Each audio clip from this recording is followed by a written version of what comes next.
হাসিনা আজকে বক্তৃতা জারিছে জাতির উদ্দেশ্যে, এটা কালো শাড়ি পিন্দা। তো তোর বর তো আগেই মরিছে, তুই কালো শাড়ি পিন্দিছু কে? দেখে ভাবলাম যে তোর নাগর মরিছে, পরে দেখলাম না মরে নাই। তোর বক্তৃতা শুনে ওকে অনেক গাল পাড়ার ইচ্ছা ছিল, পারবো না, কারণ উই একটা মেডিকেল মার্ভেল। কেন মেডিকেল মার্ভেল মানে ডাক্তারি বিদ্যায় একটা বিষয় কেন, এটা পরে কমুনি। কেমন জাউরা দেখেন, কয় মাইয়াদের উপরে হামলা করছে নাকি আন্দোলনকারীরা। শোনেন, মেয়েদের হলে ছাত্রীদের উপর আক্রমণ করা হয়েছে এবং লাঞ্ছিত করা হচ্ছে। মানে ওই কভার চাচ্ছে যে ওর ছাত্রলীগের নেত্রীগণে যে থেরাপি দিচ্ছে না হাঙ্গারে মাইয়ারা, সেটা তো থেরাপি তো দিচ্ছে মাইয়ারা। তাও তো মারেনি, কান ধরে উদ্বাস করেছে আর খুঁটিত বেঁধে থুইছে। এডিটর সাহেব দেখান না।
আর করেছে কি, ওই ইন্ডিয়ান তেল নাকি মাখে মাথা তোরা, তো চুল ধরে টেনা দেখিছে যে ক্যাঙ্কা শক্ত হয়েছে।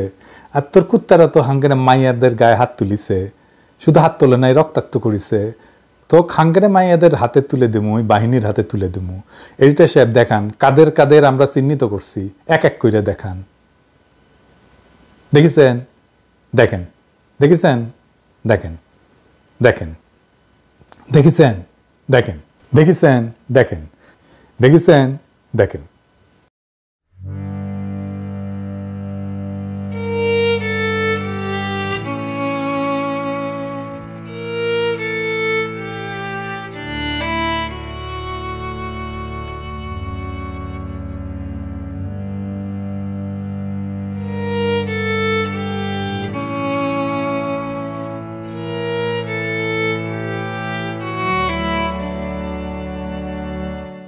চট্টগ্রামে নাকি ছাদ থেকে ফেলে দিছিল আন্দোলনকারীরা।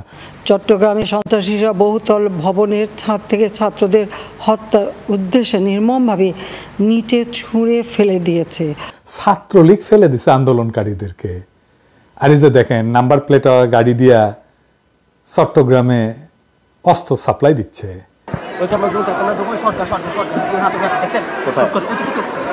গাড়িটা দেখেন,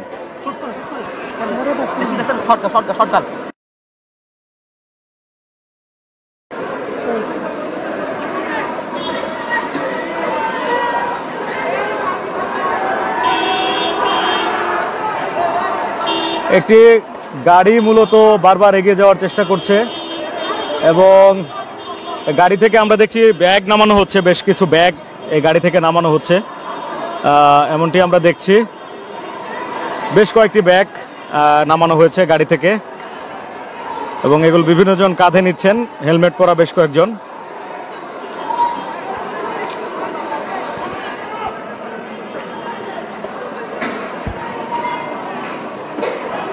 উই আসলে মানুষ না, ওইটা ডাইনি, একটা রাক্ষসী। কয় অ্যাম্বুলেন্সে নাকি হামলা চালাচ্ছে। সাধারণ পথচারী, দোকানিদের আক্রমণ, এমনকি রোগীবাহী অ্যাম্বুলেন্স চলাচলে বাধা প্রদান করা হয়। তো দেখেন তো জাহাঙ্গীরনগর বিশ্ববিদ্যালয়ের শিক্ষক কি কয়, অ্যাম্বুলেন্সে কারা হামলা চালাইছে, কারা নির্দয়ভাবে ছাত্রদের উপরে হামলা করছে। পুরো পুলিশরা শিক্ষার্থীদের সাথে এই ব্যবহার করছে সেটা মানুষের পর্যায়ে ৭১ সালে এই ব্যবহার হয়েছে কিনা আমরা জানি না। আমরা অসুস্থ শিক্ষার্থীদেরকে রেস্কিউ করতে পারছি না, রেস্কিউ করতে অ্যাম্বুলেন্স নিয়ে আমরা মুভ করতে পারছি না, পুলিশ অ্যাম্বুলেন্সে হামলা করছে। এটা হতে পারে না। আমি সারা দেশের মানুষকে আহ্বান জানাবো, আপনারা দেখুন জাহাঙ্গীরনগর বিশ্ববিদ্যালয়ে কি হচ্ছে, আমাদের ছেলেমেয়েদের উপরে কি নারকীয় ভাবে আমাদের ছেলেমেয়েদের উপর হামলা হচ্ছে। আমাদের কিছু বলার নাই, আমরা সহ্য করতে পারছি না, নিতে পারছি না। আমরা কিছু লোক এখানে দাঁড়িয়ে আছে, আমরা নিতে পারছি না। আমরা শিক্ষক, আমরা দলদাস না। বিশ্ববিদ্যালয়ের ক্যাম্পাসে এইভাবে নির্মমভাবে হামলা হবে শিক্ষার্থী, হাজার হাজার শিক্ষার্থীদের উপরে, এটা মেনে নেওয়া যায় না। এটা সভ্য দেশে হয়তো সভ্য সমাজ হতে পারে না।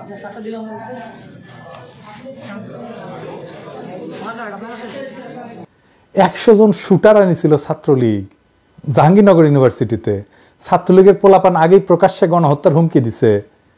দেখেছেন কারা শিক্ষকদের উপর হামলা করেছে?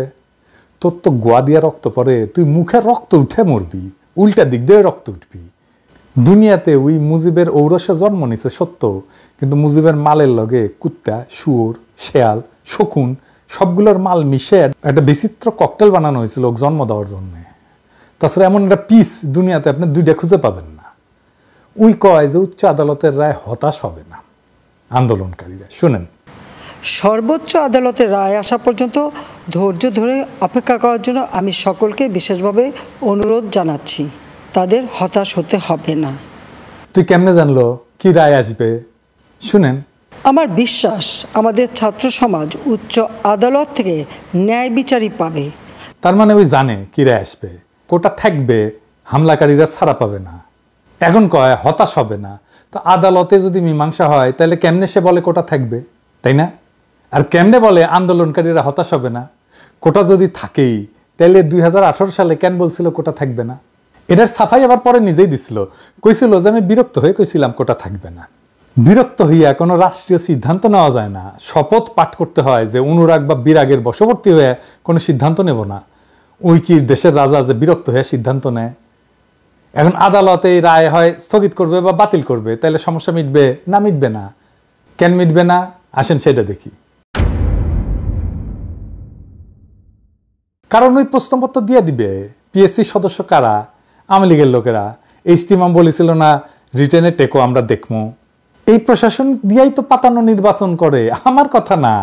নিজে কি বলছে ইজতিমাম দেখেন, কইছে আমি নিজে অনেক উপজেলায় গেছি, সেখানে আমাদের যারা ছিল মানে দলের ছাত্রলীগের তাদের সঙ্গে কথা বলে নির্বাচন করেছি, দেখছেন তারা আমাদের পাশে আছে, তারা বুক পেতে দিয়েছে। এটা তো হাসিনার নিজের পরিকল্পনা। দেখেন কি বলে, নেত্রীর সঙ্গে কথা হলে তিনি সবসময় বলেন কিভাবে আমাদের ছেলেদের জন্য ব্যবস্থা করা যায়। আপনার বা আমার ছেলে তো চাকরি হবে না, সরকারি চাকরি, পুলিশ ভেরিফিকেশন আটকাই দিবে শেষে। এই যে সাদ্দাম বলছিল না যারা কোটা আন্দোলন করছে তাদের কারো চাকরি হয় নাই, এইবারেও যারা করতেছে আন্দোলন আপনাদের তালিকা কইরা বাদ দিবে, পুলিশ ভেরিফিকেশনে বাদ দিবে, ফেল করায় দিবে। খাতা দেখে কারা? আচ্ছা এইবার আসেন, খাতা দেখার বাদ কথা বাদ দেন, ভাইবা নাই কারা, ওই তো বাদ দিয়ে দিবে। আচ্ছা এইবার আসেন সরকারি চাকরির সংখ্যা দেখি, মোট কত সরকারি চাকরি? পিয়ন, দারোয়ান সব মিলে 15 লাখ সরকারি কর্মচারী। এই 15 লাখই হচ্ছে আওয়ামী লীগের লোকজন, সবাই। এর 2-1 হয়তো এদিক সেদিক যাইতে পারে, এটা ব্যতিক্রম। প্রত্যেক বছর পিয়ন, দারোয়ান সহ নিয়োগ হয় কত? 70,000। এই যে 70,000 দেখেন, মানে গত 5 বছরে যদি 3.5 লাখ নিয়োগ হয় তাহলে মানে 70,000 বছরে। তাহলে ধরেন মুক্তিযুদ্ধের পোষ্য কোটা যদি বাদ দেওয়া হয় তাহলে বাদ যাবে কত? 30%। তার মানে 21,000 চাকরির সুযোগ বাড়বে আপনাদের জন্য। এটা হাসিনার লাগবে তো, এই চাকরিটা হাসিনার লাগবে, সরকারি চাকরিটা কেন লাগবে সেটা তো দেখলেন, ওরা নির্বাচন করে দেয়। যাই হোক, এই 21,000 খুব বেশি চাকরি না, তাও ধরলাম যে পাইলেও এটা সরকারি চাকরিগুলো নিয়ে যাচ্ছে হাসিনার দলের লোক। এই যে পুলিশ মারতেছে সবগুলো তো ছাত্রলীগ। আর্মিতে প্রমোশন হয় না আওয়ামী লীগ পরিবারের না হইলে, কোটা তো একবার ব্যবহার করা হয় না, চাকরির সময় ব্যবহার করা হয়, প্রমোশনের সময় ব্যবহার করা হয়। তো সরকারি চাকরি নিয়ে গেল হাসিনা, আর বেসরকারি চাকরি কে নিল? মোদি। সেগুলো তো আরো বেশি বেতনের চাকরি, $10 বিলিয়ন নিয়ে যায় প্রত্যেক বছর ইন্ডিয়ানরা। এই টাকায় মাসে গড়ে $1,000 বেতন যদি দেওয়া হয়, $1000 মানে কত এখন আমি জানি না, 1,30,000 টাকার মতো হবে হয়তো মাসে। এইরকম 1,30,000 টাকা বেতনের চাকরি আপনি কতগুলো পাইতেন জানেন? 8.5 লক্ষ চাকরি দেওয়া যাইতো, বাংলাদেশের কোনো বেকার থাকতো না। হিসাবটা দেখেন। কোটা শুধু মুক্তিযোদ্ধা কোটা না, ভারতের কোটাও তো আছে, তাই না? আছে না? ওই যে আওয়ামী লীগের মধ্যে ভারতের এমপি ক্যান্ডিডেট থাকে, যে শুনেন শেখ হাসিনা বলো আমি শেখ হাসিনার প্রার্থী, এটা তোমাকে মনে রাখতে হবে। আমি ভারতের প্রার্থী, তোমাকে এটা মনে রাখতে হবে। আমি এখানে হারার জন্য আসিনি। তো এখন আমাদের করণীয় কি? এখন তো কাঁঠাল রানী তার বিডিআর, র্যাব, পুলিশ, ডিবি এই দিয়া হোস্টেলগুলো, হলগুলো ফাঁকা করে দিছে, তাই না? এই আন্দোলন এখন জনতার আন্দোলনের রূপ নিছে। দেখেন রিকশাওয়ালা ভয় ভেঙ্গা কি বলে।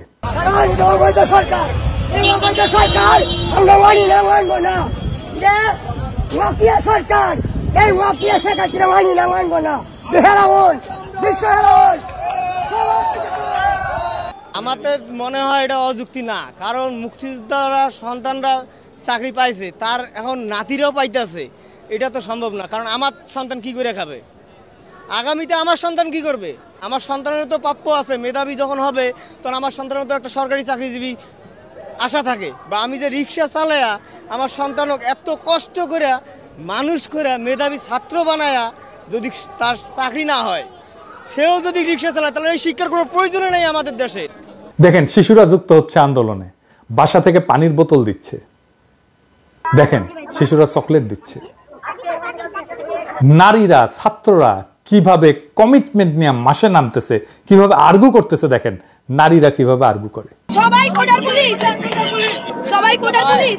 আমি আপনার বিশ্ববিদ্যালয়ে জানতে পারি, এক্সকিউজ মি, আমি আপনার আপনি কি বাবা ঢাকা বিশ্ববিদ্যালয়ে পড়তেন? আপনি ঢাকা বিশ্ববিদ্যালয়ে পড়তেন? ভাই আমার দিকে তাকান ভাই, কত অভিযোগ আপনার? লজ্জা লাগে না ভাই? ছেলে মেয়েগুলোর দিকে তাকান তো, কোনো লজ্জা লাগে না? কালকে খাইছি মায়ের, আজকে যাতে মাইন না খাই, বুকে পিঠে ধাক্কা না খাই, বুঝেন এগুলা?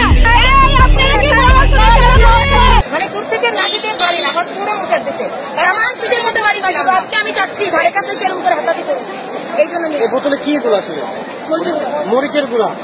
বাবাকে বলে আসছি আজকে যদি মরে যায় আমার রাস্তা থেকে কেউ না তুলে। আমরা ঢাবি স্টুডেন্ট ভাবে মার খেয়েছি, আমাদের ভাইদের যেভাবে মেরেছে, আমি নিজেও ইনজুরিতে আছি। আমি তারপর আজকে আন্দোলনে আসছি, আমরা কিন্তু মানে দমে যাই না, এটা জাস্ট বোঝানোর জন্য যে ইনজুরি থেকে যে উঠে আসছি। যে দেখেন এলাকাবাসীর সাথে কিভাবে যুক্তি দিচ্ছে, বলতেছে আপনার সন্তানের ভবিষ্যৎ আমার হাতে। আপনার মেয়ে 10 বছর পর জব পাবে না, আপনি তখন কি বলবেন? বলেন, জবাব দেন। তাহলে আপনারা আমাকে দেখাচ্ছেন আপনার বাসা এখানে, কিন্তু আপনার বাসা এখানে, কিন্তু আপনার ছেলের ভবিষ্যৎ আমার কাছে। আমি হারলে আপনার ছেলের ভবিষ্যৎ হেরে যাবে। আপনি কেন আমাকে দেখাচ্ছেন আপনার বাসা এখানে? আপনি আমাকে সাহায্য করবেন। হ্যাঁ, আপাতত দৃষ্টিতে আপনার কষ্ট হচ্ছে, কিন্তু সামগ্রিক বিষয় পরিচালনা করলে আপনি যদি 10 বছর 100 বছরের কথা চিন্তা করেন, তাহলে আপনার পুরো পরিবারের দায়িত্ব আমার কাছে এখন। আপনার ভাইয়ের ছেলে, আপনার নিজের ছেলে, আপনার নিজের মেয়ে, আপনার আত্মীয় স্বজনের ছেলে মেয়ের দায়িত্ব আমার কাছে। আমি হেরে গেলে তারা হেরে যাবে, এটা মাথায় রাখেন। আপনার ছেলের বয়স এখন হয়তো 5, এখন হয়তো 10, কিন্তু সে আর 10 বছর পর তার বয়স 20 হবে, তখন সে ভার্সিটিতে চান্স পাবে না কোটার জন্য। তখন আপনি হাই হাই করবেন যে কি করলাম, আমার ছেলে কেন জব পায় না। বাবারা দেখেন কি হতাশার কথা বলতেছে। রাজাকার কথাটা শোনার পরে বলতেছে 7.5 কোটি মানুষ আমরা মুক্তিযুদ্ধ করে স্বাধীন করছি, রাজাকার কয় % ছিল? আমি বিবেরিয়া থেকে আসছি, আমি বিবেরিয়া যাবো, আমি বিবেরিয়া যাবো, এখন তো গাড়ি বন্ধ। আমি তো এখন রাজাকারের সন্তান, আমি তো রাজাকার। আমি ঢাকা বিশ্ববিদ্যালয়ে লেখাপড়া করছি, আমার মেয়ে বিশ্ববিদ্যালয়ে লেখাপড়া করে, আমার ছেলে ও বিশ্ববিদ্যালয়ে লেখাপড়া, আমার ছেলে বিশ্ববিদ্যালয়ে লেখাপড়া করে। 7.5 কোটি বাঙালি এই দেশে দেশ স্বাধীন করছে, 7.5 কোটি বাঙালি, 1% রাজাকার ছিল না। এখন আমরা কি করে সবাই রাজাকার হয়ে গেলাম এই দেশে? কি এটা কি আমরা কি মগের মূল্যকে বসবাস করি নাকি মানুষের দেশে বসবাস করি? আবার দেখেন বাবারা রাস্তায় নামছে, সব বাবাদের ডাকতেছে। দেখেন আমার সন্তান এখানে আছে, আমিও আছি, আপনার বাবাদেরকে ডাকবেন, আজকে থেকে এইভাবে রাস্তায় নেমে আসবেন, মুরব্বীরা রাস্তায় নেমে আসবেন, সন্ত্রাসী সংগঠন ছাত্রলীগ আর বাকশালীদের আপনাদের এলাকা থেকে উৎখাত করবেন, জয় বাংলা করে দেবেন।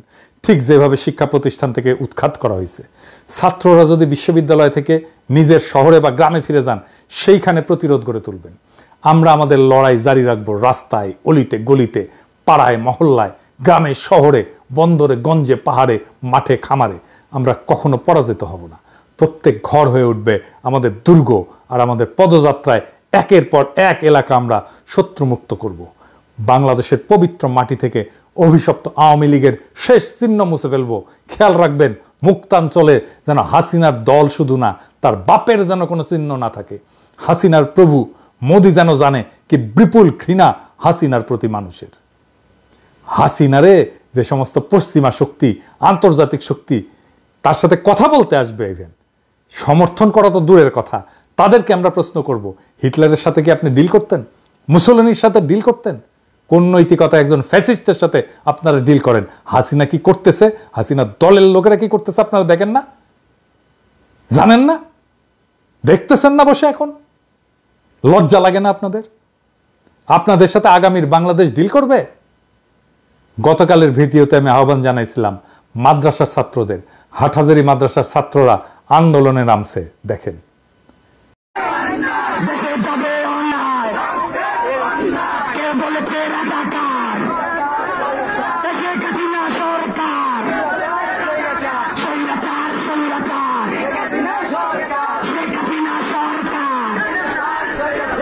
শুক্রিয়া আমাদের ভাইদের। আমি রিকশাওয়ালাদের বলছিলাম, আপনারা তো দেখলেন কি নির্ভয়ে তারা কথা বলতেছে। আগামীকাল আপনারা আপনার শহরে রিকশা মিছিল করবেন আধা ঘন্টার, ছাত্রদের সাথে সংহতি জানায়।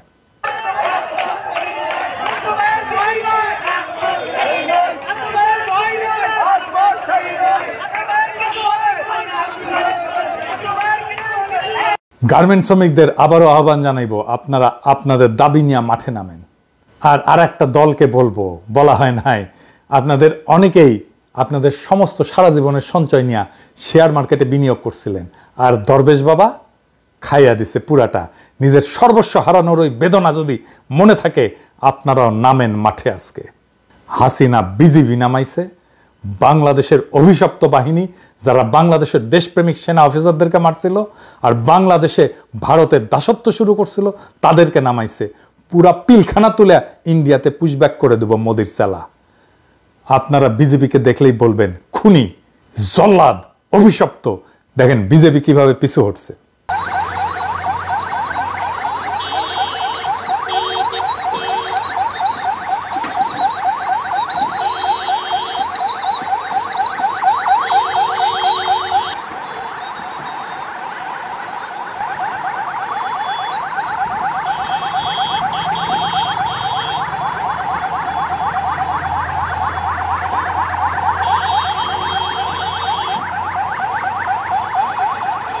স্যাংশন খাওয়া র্যাব নামাইছে, আর নামছে ভাতের হোটেলের হারুন। এই হারুন না তোর গোয়ার মধ্যে ইন্ডিয়ান মরিচ পটকা ঢুকায় ফুটায় দেবো, তোর ডিবি অফিস বুলডোজার দেয়া মাটির সাথে মিশাই দেবো। কইছি ব্যারাকে থাকবো, ব্যারাকে থাকবো, ব্যারাকের বাইরে এক পাও ফেলবো না। দেখেন ক্যাঙ্কা করে প্রতিরোধের মুখে পালায়।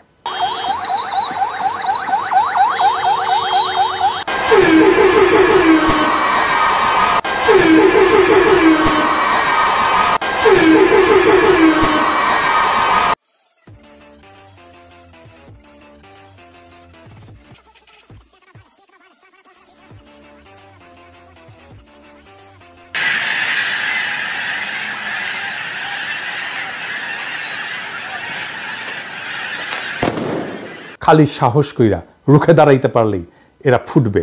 মনে সাহস রাখবেন আর চোখে রাখবেন প্রতিশোধের আগুন।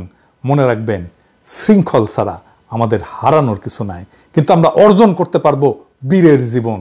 ওরা একবার আমাদের হটাবে, আমরা আবার সংগঠিত হয়ে তরঙ্গের পর তরঙ্গের মতো বারে বারে ঝাঁপায় পড়বো, যতদিন খোদা তাআলা আমাদেরকে বিজয়ী হওয়ার তৌফিক না দেন।